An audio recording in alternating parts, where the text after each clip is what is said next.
Nowhere do we need common ground more desperately than in our discussions of race. I have experienced the pain of discrimination. I know what it feels like to be pulled over for no reason, to be followed around the store while I'm shopping. I remember every morning at the kitchen table, my grandfather would open the newspaper and read it, I thought. But later I realized he had never learned to read it. He just wanted to set the right example. I've also experienced a different kind of intolerance. I get called Uncle Tom and the N-word by progressives, by liberals. Just last week, a national newspaper suggested my family's poverty was actually privilege because a relative owned land generations before my time. Believe me, I know firsthand our healing is not finished. In 2015, after the shooting of Walter Scott, I wrote a bill to fund body cameras. Last year, after the deaths of Breonna Taylor and George Floyd, I built an even bigger police reform proposal. But my Democratic colleagues blocked it. I extended an olive branch. I offered amendments, but Democrats used a filibuster to block the debate from even happening. My friends across the aisle seemed to want the issue more than they wanted a solution.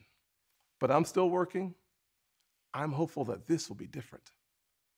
When America comes together, we've made tremendous progress, but powerful forces want to pull us apart. 100 years ago, kids in classrooms were taught the color of their skin was their most important characteristic.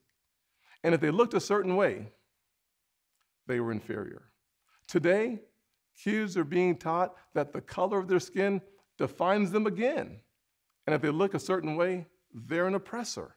From colleges to corporations to our culture, people are making money and gaining power by pretending we haven't made any progress at all, by doubling down on the divisions we've worked so hard to heal. You know this stuff is wrong. Hear me clearly. America is not a racist country. It's backwards to fight discrimination with different types of discrimination, and it's wrong to try to use our painful past to dishonestly shut down debates in the present. I'm an African American who has voted in the South my entire life. I take voting rights personally. Republicans support making it easier to vote and harder to cheat, and so do the voters. Big majorities of Americans support early voting, and big majorities support voter ID, including African Americans and Hispanics. Common sense makes common ground. But today, this conversation has collapsed.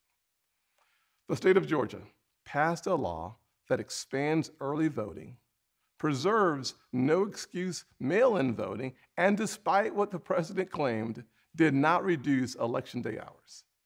If you actually read this law, it's mainstream. It will be easier to vote early in Georgia than in Democrat-run New York. But the left doesn't want you to know that. They want people virtue signaling by yelling about a law they haven't even read. Fact checkers have called out the White House for misstatements. The president absurdly claims that this is worse than Jim Crow. What is going on here? I'll tell you, a Washington power grab. This misplaced outrage is supposed to justify Democrats' new sweeping bill that would take over elections for all 50 states. It would send public funds to political campaigns you disagree with and make the bipartisan Federal Elections Commission partisan. This is not about civil rights or our racial past. It's about rigging elections in the future. And no, the same filibuster that President Obama and President Biden praised when they were senators, the same filibuster that the Democrats used to kill my police reform bill last year has not suddenly become a racist relic just because the shoe is now on the other foot. Race is not a political weapon to settle every issue the way one side wants. It's far too important.